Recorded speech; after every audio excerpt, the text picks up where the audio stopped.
안녕하세요. 일반 회사에 다니고 있는 30대 후반의 여자입니다. 번화가에서 고깃집을 운영하는 남편과 슬아의 아들 두 명을 키우면서 살고 있어요. 아이들이 초등학교 들어갈 나이가 되니까 저도 회사 다닐 여유가 자연스럽게 생겼습니다.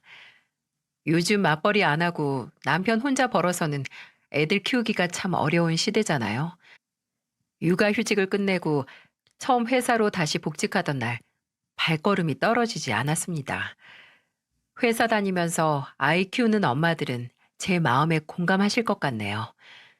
하지만 제가 독하게 마음먹고 회사를 다니겠다고 고집부렸던 건 가족을 위해서였어요.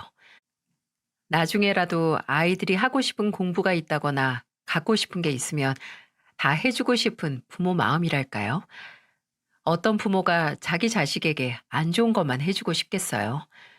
그리고 또 하고 싶은 게 있다고 말하는 자식에게 아무것도 해줄 수 없는 무능력한 부모가 되고 싶진 않았고요.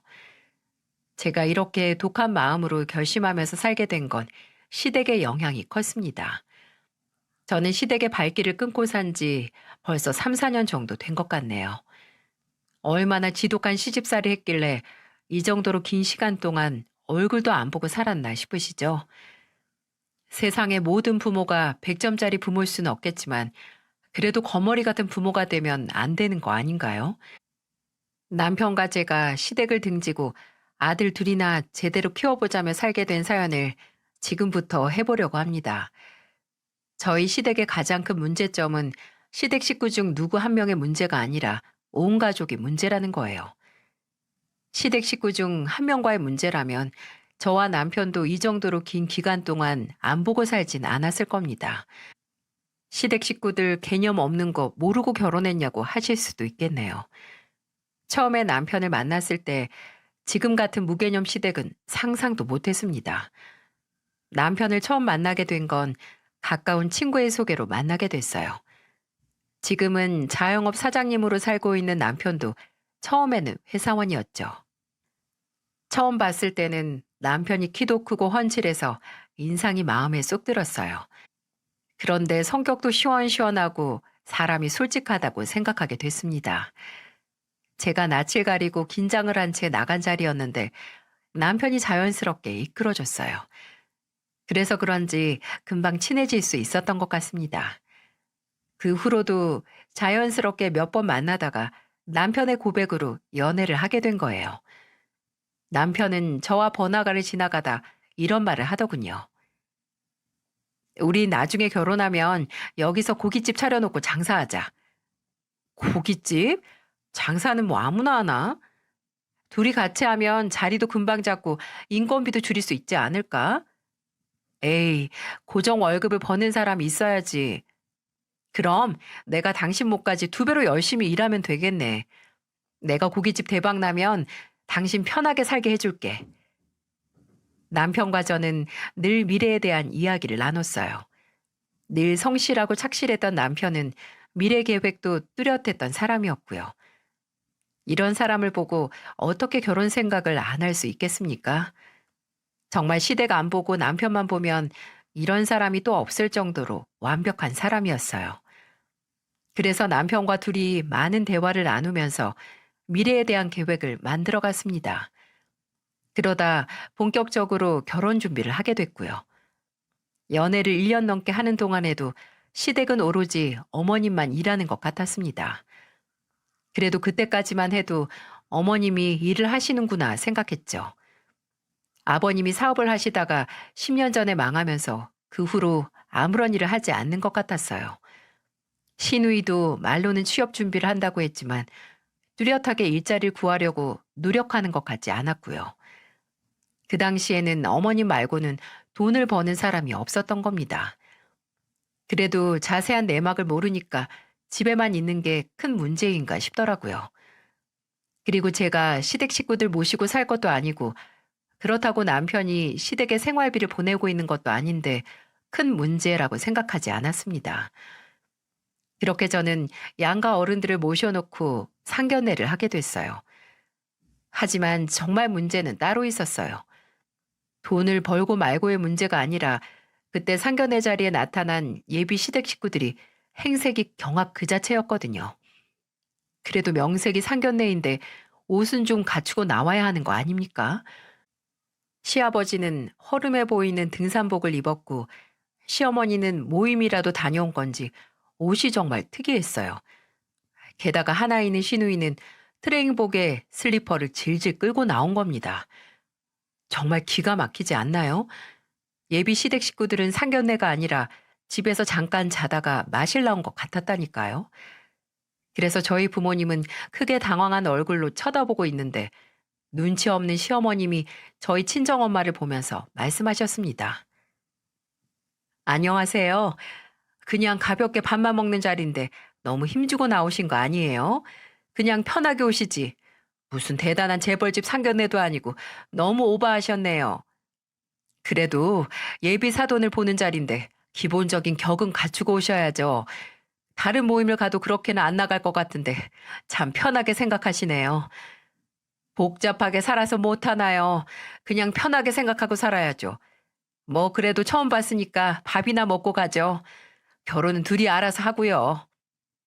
그 순간 저희 어머니 표정은 밥 먹다가 돌이라도 씹은 표정처럼 언짢아 보이셨어요. 저도 상견례 자리에 예비 시댁이 저런 차림으로 나올 줄 몰라서 당황하고 말았고요. 남편도 꽤나 당황한 얼굴이었어요.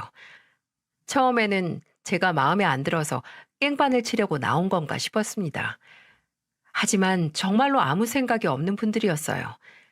상견례 자리에 나온 차림부터 심상치 않았는데 정말 밥만 먹으러 나온 사람들처럼 작정하고 먹고 마시더군요. 그것도 술까지 시켜서 정말 무슨 모임이라도 놀러 나온 사람들처럼 먹고 마시기 시작했습니다. 정말 가관이었던 건 아버님의 술주정이었어요.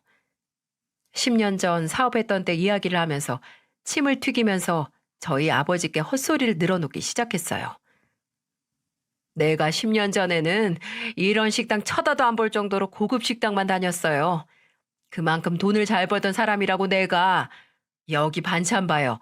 이런 싸구려 반찬에 냄새만 잔뜩 나는 음식에다가 우리 다음엔 내가 아는 그 고급 식당에서 봐요.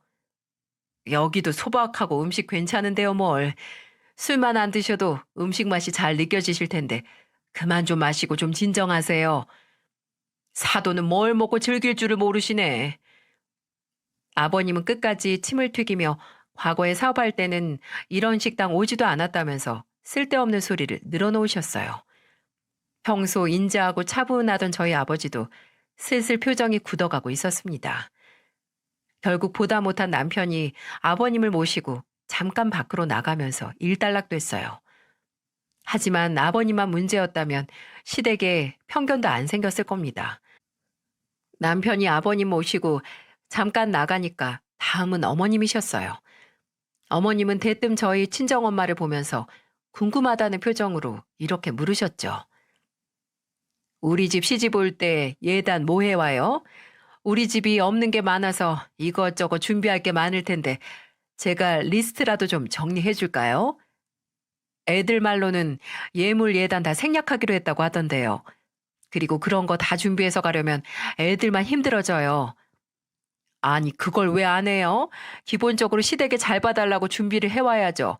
시집살이 하고 싶어서 다 생략하시는 거예요? 상견례 자리에서부터 정말 무례하게 나오시는데 제가 왜 잘 보이려고 혼수까지 해와요. 지금 이 자리도 저는 너무 불쾌해서 오래 앉아있기 싫은데 참고 있는 겁니다. 저희 어머니는 결국 시어머님의 무례함에 참지 못하고 마음에 담아두었던 말을 내뱉었어요. 그래도 어머님이 조금 당황하긴 했는지 입을 다무셨고요. 정말 상견례만 생각하면 아직도 머리가 지끈거릴 정도랍니다. 하나뿐인 시누이도 정상은 아니었어요. 대체 담배는 왜 그렇게 피는지 상견례 도중에도 계속 밖을 왔다 갔다 하는 거예요. 그리고 시누이가 나갔다 들어오면 바로 냄새가 맡아질 만큼 담배 냄새도 지독했고요. 결국 첫 상견례는 결판으로 끝나고 말았네요. 남편도 술에 취한 아버님을 달래느라고 밥을 코로 먹었는지 입으로 먹었는지 모를 정도였습니다. 저희 남편은 마지막까지도 저희 부모님께 죄송하다며 사과를 드렸고 어머님은 마지못해 괜찮다며 대답을 하고는 집으로 돌아가셨어요. 저희 어머니는 저를 보면서 화가 잔뜩 난 목소리로 말했습니다. 내가 예비사위 착실하고 성실하니까 참고 있던 거지. 네 예비시댁 사람들 단체로 이상한 거 너도 알지? 내가 지금 상견례를 갔다 오는 건지 술자리를 다녀오는 건지 통 모르겠다. 그래도 내가 시댁 식구들 다 데리고 살 것도 아니잖아. 그리고 엄마도 사위 될 사람 얼마나 성실하고 착실한 사람인지 다 안다며. 우리 그냥 사람 하나만 보자. 넌 지금 밥 먹으면서 저 꼴을 보고도 그런 말이 나와? 어머니의 반응은 예상보다 센 반응이었어요. 늘 고상하고 인자하던 부모님 두 분 표정만 봐도 오늘 상견례는 망했구나 싶더라고요. 어머니가 노발대발하며 사돈 식구들 이상하다고 불만 섞인 소리를 늘어놓으셨어요. 그러자 옆에 듣고 있던 아버지도 한마디 거들면서 말씀하셨어요. 아무리 네 남편이랑 둘이 사는 일이라고 해도 시댁 분위기 무시 못하는 거야. 그러니까 너도 중간에서 괜히 손해보는 일 없게 제대로 준비해. 아버지 말도 듣고 보면 다 맞는 말이었어요. 그래서 부모님께는 잘 알아서 준비하겠다면서 안심시켜 드렸습니다. 하지만 남편과 제 결혼 준비는 생각보다 더 첩첩산중이었어요. 아무래도 양가 어른들께 손을 벌리지 않고 시작하려다 보니까 전셋집을 구하는 것도 어려웠습니다. 그래서 결국 적당한 집을 보고 저희 부모님께 손을 벌릴 수밖에 없었어요. 그마저도 시댁에 부탁해 보려다가 때마침 허리를 다치면서 다니던 일마저 그만두게 된 어머님 소식을 듣고 말도 꺼내보지 못했습니다. 하지만 이전부터 어머님은 저희 부부에게 이런 말씀을 하셨어요. 나는 너희 결혼한다고 줄 돈도 없으니까 알아서들 해. 낳아줬으면 그게 부모 노릇 다 한 거지. 결혼까지 시켜줘야 될 필요는 없잖아. 결혼하면 부모고 자식이고 각자 인생이야. 정말 이 말을 듣자마자 시어머니도 보통 독한 사람이 아니구나 싶었어요. 그래서 결국 저희 부부가 모았던 돈에 제가 친정에서 5천만 원을 도움받게 되면서 2억 정도 전셋집을 들어갈 수 있었어요. 정말 결혼 전부터 시댁이랑은 잘 맞는 게 하나도 없었고 도움이라고는 한 번도 받을 수 없었습니다. 그렇게 우여곡절 끝에 결혼식을 올리고 함께 살게 됐어요. 이제는 정말 둘이서만 잘 살면 다 괜찮을 거라고 생각했죠. 하지만 제 예상과 달리 제 결혼 생활은 예상치 못한 방향으로 흘러갔어요. 저희 아버지가 제게 해주셨던 말 중에 둘만 좋다고 잘 살 수 있는 게 아니라는 말이 떠오를 정도였습니다. 결혼할 때 돈 없다면서 한 푼도 못 도와주던 어머님은 저희 부부가 전세 아파트를 구하고 사니까 꽤 돈이 있는 줄 알았나 봐요. 어느 날 문득 제게 전화해서 어머님이 뻔뻔한 목소리로 말씀하셨습니다. 결혼을 했으면 며느리 노릇도 하고 해야지. 어떻게 된 애가 내가 전화해서 일일이 말해서 알려줘야 알 수가 있어? 용돈 많이도 필요 없고 50만 원씩 매달 좀 보내라. 계좌번호는 문자로 남겨놓을게. 용돈을요? 저희가 용돈 드릴 형편이 어딨어요. 남편도 얼마 전에 회사 그만두고 가게 차려서 당분간 제 월급으로 생활해야 돼요. 꼴랑 둘이 살면서 시댁에 용돈 보낼 돈이 없다는 게 말이 된다고 생각하니? 그래서 내가 100만 원도 아니고 50만 원 보내라고 하잖니. 저희 결혼할 때는 낳아주면서 부모 노릇 끝이라면서요. 그렇게 말씀하시면서 저희 아무것도 도와주신 거 없잖아요. 자식 장가 보내면 각자 도생이라면서요. 제발 그 용돈 타령 좀 그만하세요. 저는 어머님의 용돈 타령에 이골이 날 지경이었어요. 100만 원 달라고 하려다가 저희 부부 생각해서 50만 원만 달라고 한 거라는 어머님의 말이 이해가 가시나요? 저는 정말로 어머님 생각에 조금도 동의할 수 없었습니다. 그래서 어머님께 각자 알아서 살자는 의미로 마지막에 할 말을 해버렸어요. 각자 도생이라면서 신혼집도 못 구하고 발 동동거리고 있을 때는 외면하다가 이제는 용돈을 달라는 어머님 태도에 기가 막힐 수밖에 없었습니다. 그것도 한 번도 아니고 계속해서 용돈 타령하니까 저는 점점 어머님 전화를 피하게 됐어요. 그래도 불행 중 다행인 건 결혼하고 남편이 번화가에 차린 고깃집이 꽤 장사도 잘 되고 입소문도 좋았다는 거예요. 하지만 조금 더 지켜봐야 정확한 매출을 예상할 수 있어서 나름 아끼면서 살고 있었어요. 그런데도 시댁은 저희가 갑자기 대박이라도 난 것처럼 들러붙기 시작했네요. 결혼하고 몇 달간 용돈 타령하던 어머님은 다른 걸 요구하기 시작했습니다. 제가 전화를 피하니까 신혼집까지 찾아와서 까랑까랑한 목소리로 말씀하셨어요. 하나 있는 며느리랑 전화 한번 하는 게 이렇게 어려울 일이야? 내가 꼭 이렇게 오기까지 해야겠어? 무슨 급한 일이라도 있으세요? 내가 내일 모레 고등학교 동창 모임에 가야 되는데 들만한 가방이 없고 옷도 없잖니. 카드 좀 줘봐. 그래야 나도 구색을 맞춰서 나가지. 내가 밖에서 망신당하면 너희도 창피할 거잖아. 정말 기가 막혔어요. 그렇게 구색을 따지는 분이 상견례 자리에 말도 안 되는 차림으로 나오셨다는 게 믿겨지시나요? 게다가 너무 당당하게 저한테 맡겨둔 카드라도 있는 것처럼 말하니까 저도 어이가 없어서 한 소리 해버렸어요. 어머님이 언제부터 구색을 맞추셨어요? 저희 부모님 처음 보는 자리에도 대충 오셨잖아요. 동창이면 친구분들일 텐데 편하게 다녀오세요. 대충? 넌 우리 집을 아주 개무실하고 살고 있던 거네. 그러니까 내 전화도 안 받고 막 나오는 거지? 겉으로는 어머님, 어머님 하면서 뒤로는 얼마나 욕을 하고 살았을까? 아니요. 전 무시한 적 없어요. 그냥 어머님 말씀처럼 각자 도생하고 있는 거니까 저한테 돈 타령하지 마시고 아버님께 가보세요.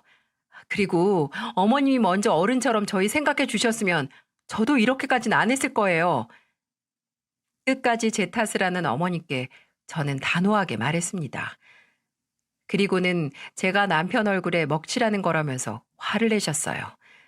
그래도 전 눈 하나 깜짝 안 했답니다.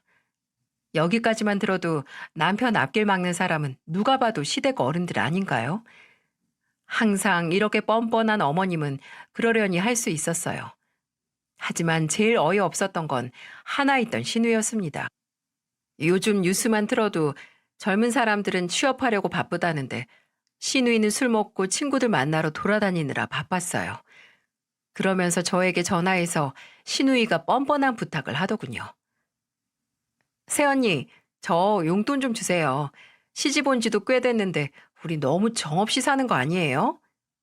제가 왜 아가씨 용돈까지 챙겨야 돼요?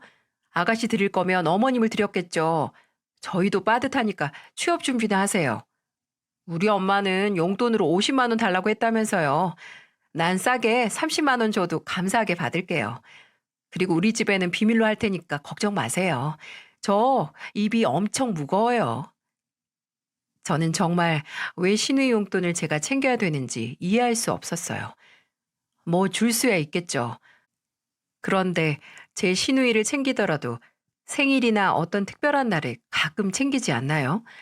그리고 제가 자발적으로 시누이 챙기는 거랑 이렇게 무작정 전화해서 30만 원은 싼 거 아니냐면서 말하는 거 완전히 다른 거 아닙니까? 그래서 저는 시누이의 말도 안 되는 소리를 듣고 기가 차다는 목소리로 말했죠. 아가씨 그러지 말고 돈 필요하면 저희 남편 가게에서 아르바이트라도 해보세요. 요새 일손도 부족한데 일하면서 돈 버는 게 서로 편하지 않겠어요? 어차피 취업도 안 될 거 아르바이트 하면서 돈 모으세요. 새언니, 그렇게 안 봤는데 생각이 꽉 막히셨네요. 내가 나중에 취업하면 새언니부터 챙길 텐데 저한테 지금 고깃집 가서 아르바이트 하면서 돈 벌어 쓰라는 게 말이 된다고 생각해요? 저 그런 일 한 번도 해본 적 없어요. 지금 아가씨 찬밥 더운 밥 가릴 때가 아니에요. 돈 한 푼 없어서 목구멍에 포도청일 때는 나가서 일을 해야죠. 저는 절대 용돈 안 줄 거니까 돈 필요하시면 가서 아르바이트라도 해요. 저는 아가씨에게 으름장을 놓으면서 전화를 끊어버렸어요. 돈이 없으면 돈 벌 생각을 해야 하는데 이상하게 시댁 식구들은 이런 식으로 거머리같이 들러붙었어요. 결혼하고 1년이 지날 때쯤 시댁의 돈 타령에 점점 지쳐가고 있었습니다. 그런데 마침 제가 첫째를 임신하게 된 거예요. 남편이 가게 일로 바쁠 때라서 알아서 몸 관리하면서 지내고 있었죠. 그래도 양가 어른들께 임신 소식을 알리자 축하도 받을 수 있었어요. 하지만 시댁 반응은 영 좋진 않았지만 그래도 크게 신경 쓰진 않았습니다. 어머님은 마치 왜 지금 타이밍에 임신을 했냐는 반응이었고, 아버님도 좋아하는 기색은 아니었어요.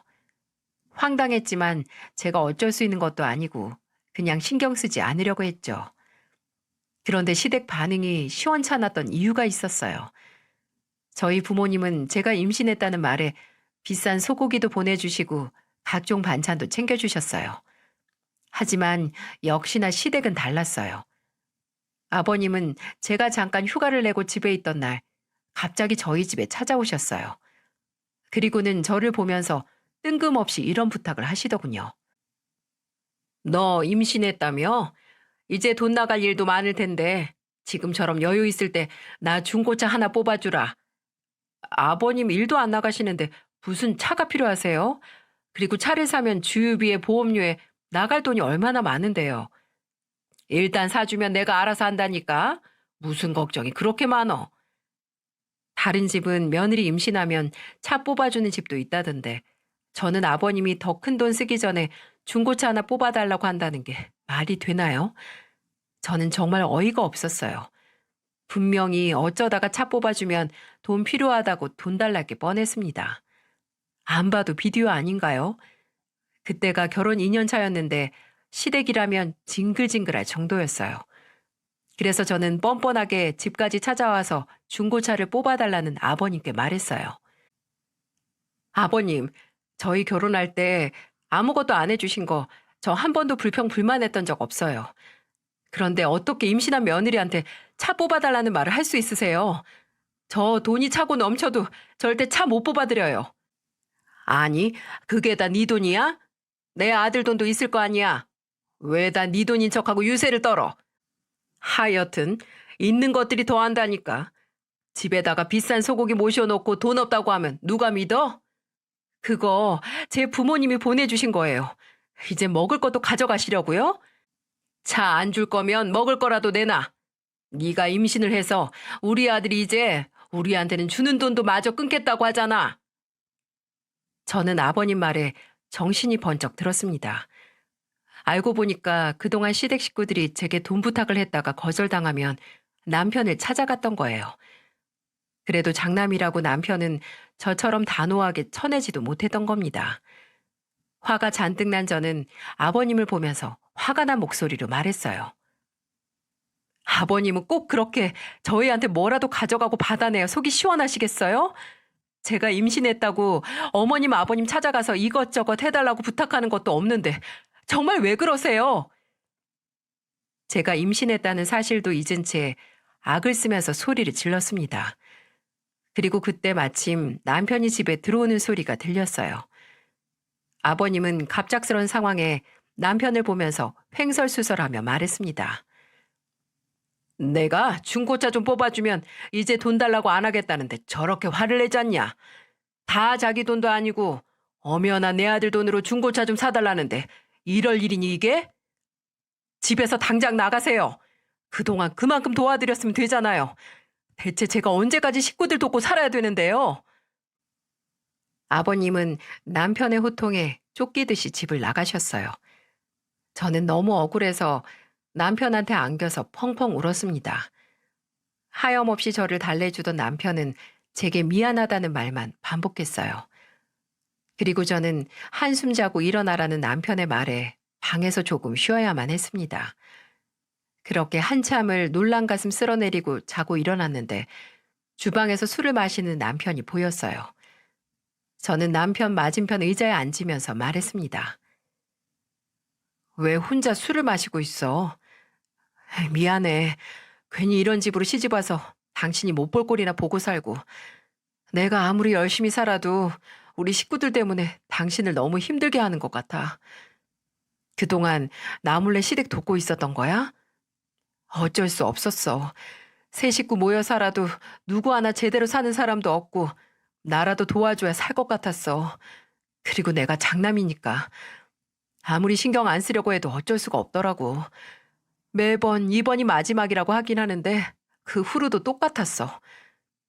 당신이 그렇게 도와줄 줄 아니까 그러는 거야. 힘들더라도 이제는 어머님 아버님 일에 그만 도와드려. 이제 우리 태어날 애기도 있는데 우리 가족 생각도 해야지. 저는 남편의 손을 잡으면서 단호하게 말했어요. 이제 태어날 아이도 있는데 언제까지 시댁을 도울 수만도 없는 일이지 않겠습니까? 게다가 지금껏 도와줬는데도 시댁은 고마운 것도 모르고 제멋대로 펑펑 돈을 쓰면서 살고 있었고요. 그렇게 시간이 흘러 저는 첫째 아이를 건강히 출산할 수 있었습니다. 집안에 아이가 생기면 집안의 분위기가 달라진다고 하죠. 제 친정은 늘 전화해서 손자 안부를 물으며 더 연락도 자주 하고 안부를 물으면서 지냈지만 시댁은 달랐습니다. 제가 첫째를 낳고 시간이 흘러 둘째까지 낳았을 때도 시댁 식구들은 다 백수였어요. 시간이 흘러서 9년이 지났지만 시댁은 백수였답니다. 저는 남편과 정말 이를 악물고 살았어요. 남편은 절대 자기 부모님 같은 사람 안 될 거라면서 고깃집 일에 최선을 다했어요. 저도 육아휴직을 쓰고 애들을 보다가 복직까지 했지만 육아와 일을 병행하면서 최선을 다하고 있었죠. 그 와중에도 누구 하나 도와주는 시댁 식구는 없었고요. 오히려 돈이 필요할 때마다 습관처럼 남편을 찾곤 했죠. 저한테 전화해봐야 안 된다고 할 게 뻔했고 남편은 마음 약한 장남이라는 걸 잘 알고 계셨던 겁니다. 남편도 시댁이라면 치를 떨다가도 막상 어렵다고 하면 완전히 외면하기는 어려웠어요. 이렇게 힘들 때마다 도와주니까 시댁은 9년이 지나도록 지하방을 떠나지 못하고 그대로 살고 있었어요. 돈이 생기면 모을 생각도 없고 쓰기 바쁘니까 돈을 모을 수가 없었고 돈을 못 모으니까 이사를 갈 수 없는 형편이었죠. 정말 한심하지 않습니까? 그렇게 9년을 시댁과의 전쟁처럼 살았어요. 창과 방패처럼 시댁에서 창을 들고 돈 달라며 쫓아오면 저와 남편은 방패로 막는 분위기였답니다. 이때는 저만큼 힘든 결혼 생활이 대한민국에 또 있을까 싶었죠. 시댁 덕은 못 봐도 손해는 보면 안 되는 거 아닌가요? 그래도 한 줄기 빛은 있다고 갑자기 청약에 당첨되면서 32평 아파트를 매매할 수 있는 기회가 생긴 거예요. 그동안 성실하게 살았다고 하늘에서 준 선물 같았답니다. 애들도 점점 커서 유치원 들어갈 나이쯤이었는데 아들 두 놈한테 각자 방을 만들어 줄 수 있다는 게 제일 행복했어요. 아이들도 이사 간다는 말에 기쁜 목소리로 말했습니다. 엄마, 우리 이사 가면 내 방에 침대도 생겨요? 그럼 엄마가 우리 큰아들 방, 작은아들 방 예쁘게 만들어 줄게. 우와, 신난다. 저희 부부는 기뻐하는 아이들을 보면서 흐뭇했어요. 이래서 자식들한테 쓰는 돈은 아깝지 않다고 하는가 봅니다. 이제는 진짜 삶이 좀 나아지는구나 싶었어요. 그런데 꼭 이렇게 좋은 날 재를 뿌리는 사람들이 있지 않습니까? 바로 뻔뻔함으로 먹고 살던 시댁에서 또 한 번 제 속을 뒤집어 놨답니다. 글쎄 32평으로 이사 간다는 소식을 알게 된 어머님이 제게 전화해서 이렇게 말하시는 거예요. 이번에 이사 간다면서 왜 우리한테는 뒤늦게 알게 하는 거냐? 당연히 우리도 먼저 알았어야지. 숨긴 것도 아니고 말씀드렸는데 뭐가 문제될 게 있나요? 얘 좀 봐라. 우리도 그 집에 들어가야 될 거 아니야. 우리는 지하방에서 아직도 살고 있는데 너희만 새 집으로 이사 간다는 게 말이 된다고 생각하니? 그 순간 뒤통수를 세게 얻어맞기라도 한 것처럼 어안이 벙벙했어요. 생각한 적도 없고 그럴 생각도 없었는데 왜 제가 시댁 식구들과 같이 살아야 합니까? 그것도 돈 한 푼 보탠 적 없고 오히려 돈만 뜯어가는 시댁 식구들과 말이죠. 이건 제대로 짚고 넘어가야겠다고 생각했어요. 그래서 어머님께 단호한 목소리로 말했습니다. 어머님, 그 집 안방에 왜 어머님이랑 아버님이 들어오세요? 절대 그럴 일 없어요. 우리도 부모인데 왜 너희만 좋은 곳에 살아? 다 내가 우리 아들 잘 키웠으니까 네가 그 정도로 사는 거야. 그럼 은혜 갚는다 생각하고 우리를 모시고 살아야지. 대체 뭘 도와줬다고 이렇게까지 하세요? 저는 어머님이랑 아버님께 돈 달라고 손 벌린 적 없잖아요. 그리고 자식이 잘 살게 응원해주고 도와줘도 모자랄 판에 지금 뭐 하시는 거예요?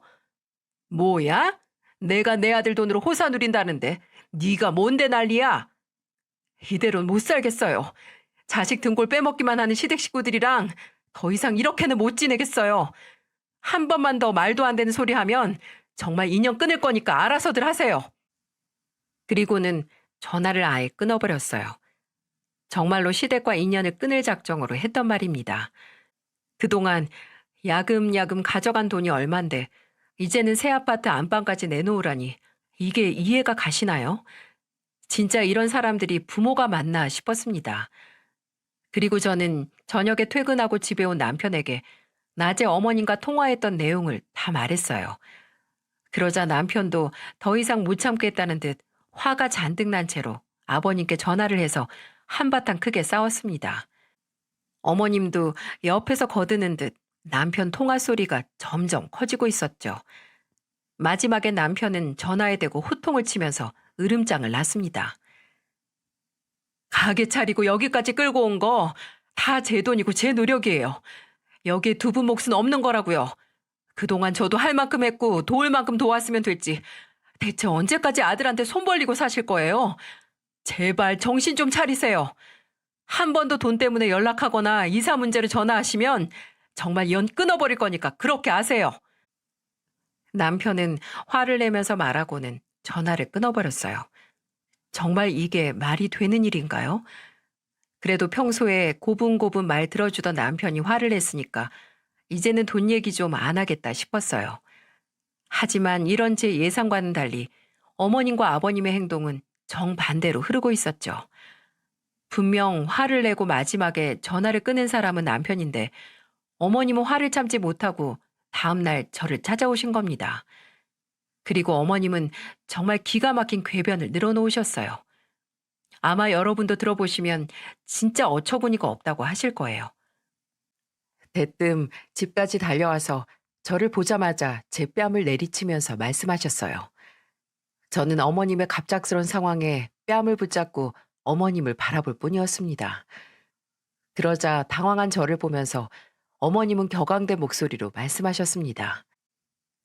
네가 착한 내 아들 뒤에서 조종하고 있는 거 내가 모를 줄 알아? 우리 집 장남이 그런 애가 아닌데 너 만나고 지금까지 부모 말도 안 듣고 막 사는 거 봐. 너 때문에 내 아들 인생 망하면 어쩔 거야? 인생이 망해요? 결혼하고 저희 부부 힘들게 하는 거 시댁 식구들 말고 없어요. 어머님이랑 아버님만 아니면 저희 부부 문제없이 잘 살고 있었다고요. 이게 그래도 막말하는 거 봐. 뭘 잘했다고 눈을 동그랗게 뜨고 대들어. 시부모도 부모야. 효도하고 살아야지. 어디서 대들어?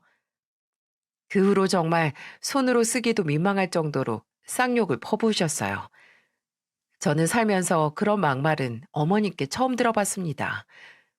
그러면서 또 한 번 손을 들어 올리는데 큰아들이 그 모습을 보고 달려나와서 어머님을 때리며 말렸어요. 할머니, 우리 집에서 나가요.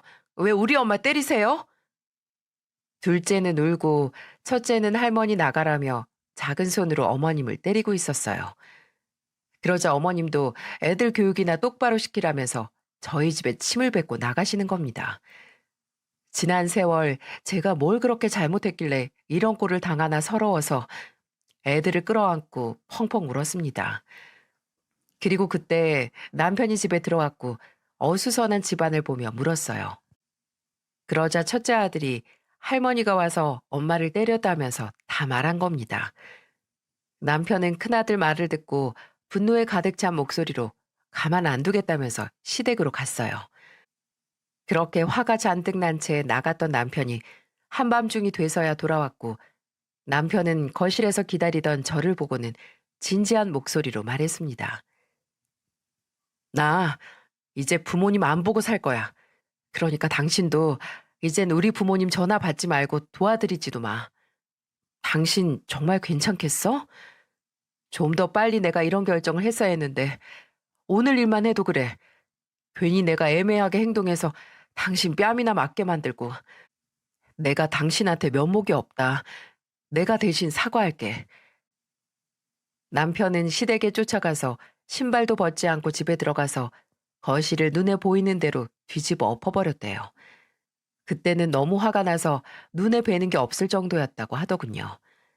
놀란 나머지 소리를 지르던 시누이와 어머님 그리고 아버님까지 세 사람이 남편을 말리려고 했지만 역부족이었다고 했습니다. 그리고는 난장판이 된 시댁 거실에서 남편은 이렇게 말했다고 하더군요. 부모 좋아하시네. 인연 끊고 각자 알아서 살아요. 나는 앞으로 이렇게 살고 싶지도 않고 더 도와줄 마음도 없어요. 내 말 좀 들어봐. 나는 같이 살면서 애들 봐주려고 한 거야. 그럼 용돈 안 줘도 되는데 너도 좋잖니. 전 어머님 용돈 더 드릴 생각도 없어요. 안 주면 그만이에요. 지난 세월 내가 왜 답답하게 살았나. 내 발등 내가 찍었다고 생각할 정도예요. 이것도 변명이라고 어머님이 다급하게 변명했단 말이라고 하면 믿어지십니까? 어떻게 용돈 주는 대신 같이 사는 게 더 낫다는 말을 할 수 있는지 믿겨지지 않더라고요. 어머님의 성격상 애들 밥 챙겨주면서 봐주겠다고 해도 금방 돈이나 더 뜯어낼 게 뻔했답니다. 남편은 끝까지 변명하는 시부모님들을 보면서 마지막 남은 정까지 떨어졌고 결국 마지막에 단호한 말까지 하면서 확인 사살을 했다고 해요. 평생 지하방에서 큰아들 뜯어먹을 궁리만 하지 말고 몸 건강할 때 나가서 일자리나 찾아봐요. 괜히 힘이 남아도니까 집까지 찾아와서 며느리나 때리지 마시고요. 앞으로 한 번만 더 찾아오면 그땐 나도 정말 경찰에 신고할 거예요. 결국 남편은 시댁과 인연을 끊겠다고 다짐했고 남편의 갑자기 달라진 태도를 보자 온 가족이 매달리면서 싹싹 빌면서 못 나가게 했다는 겁니다. 저는 남편의 말에 꼭 안아주었어요. 아무리 왼수 같은 부모라도 연을 끊고 살겠다는 다짐이 쉬웠겠습니까? 하지만 이런 의젓한 남편과 달리 시댁은 정말 거머리처럼 달려들었어요. 어머님과 아버님은 눈앞에 마치 돈이라도 잃은 사람들처럼 시도 때도 없이 전화하기 시작하더라고요. 집에서 아이들과 있는데 쉴 틈 없이 전화하는 어머님 덕에 전화를 한번 받아봤어요.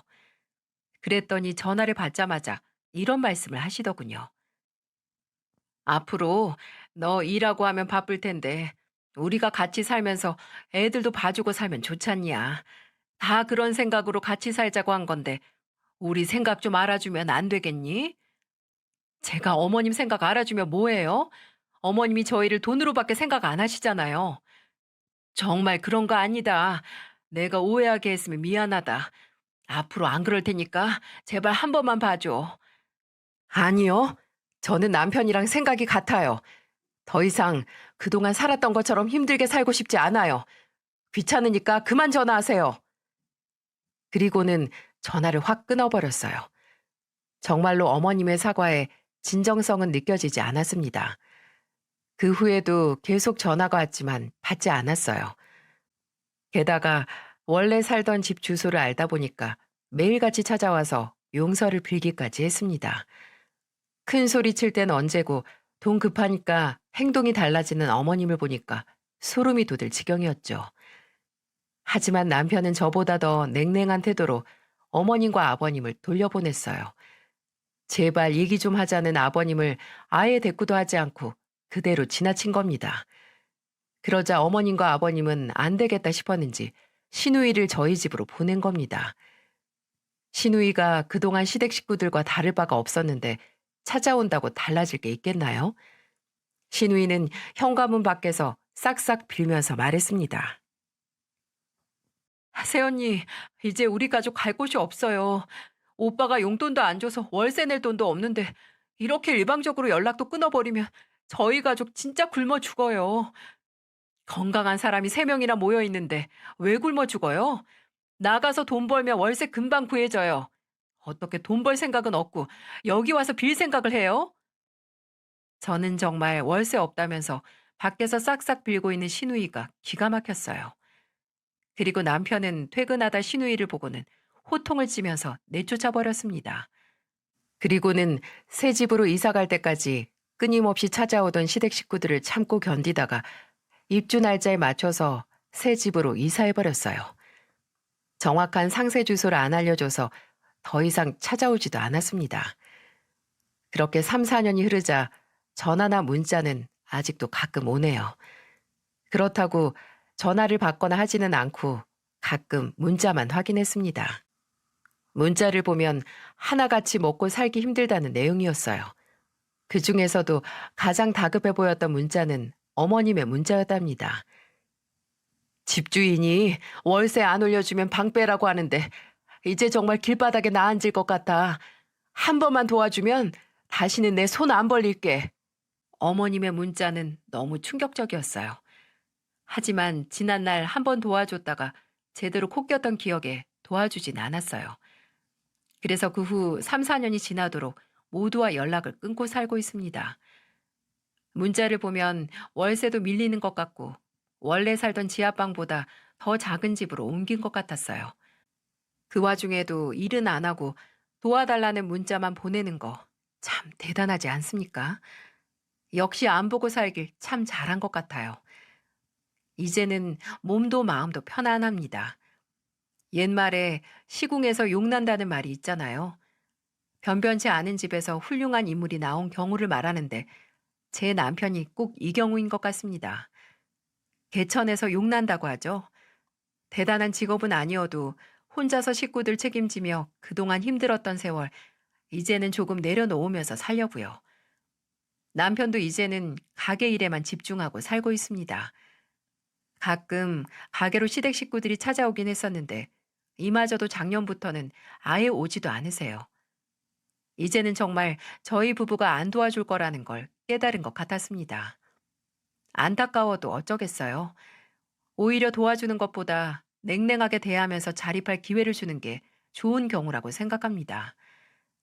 열심히 산다고 다 보상받고 사는 인생은 아니지만 그래도 이렇게 자식한테만 손 벌리고 사는 것도 참 별로인 것 같네요. 아들 두 놈 중 첫째가 이제는 초등학교를 입학했는데 이제는 정말 다 키운 것도 같네요. 시댁도 아예 끊어버리니까 애들한테만 집중하는 삶을 잘 살고 있습니다. 그리고 남편과 가끔 소소한 데이트를 즐기면서 부부싸움도 아예 없어졌어요. 예전에는 부부싸움이 생기면 늘 시댁 일로 자주 싸울 수밖에 없었거든요. 이제는 온전히 저희 가정에만 집중하니까 행복해요. 앞으로도 이렇게 가정을 책임지면서 잘 살아보려고 이렇게 다짐하는 의미로 사연도 보내게 됐습니다. 이제는 과거를 덮고 행복한 미래만 그려보려고요. 제 사연을 듣는 여러분들도 더 희망찬 내일이 기다리고 있길 빌겠습니다. 함께 들어주셔서 감사드려요.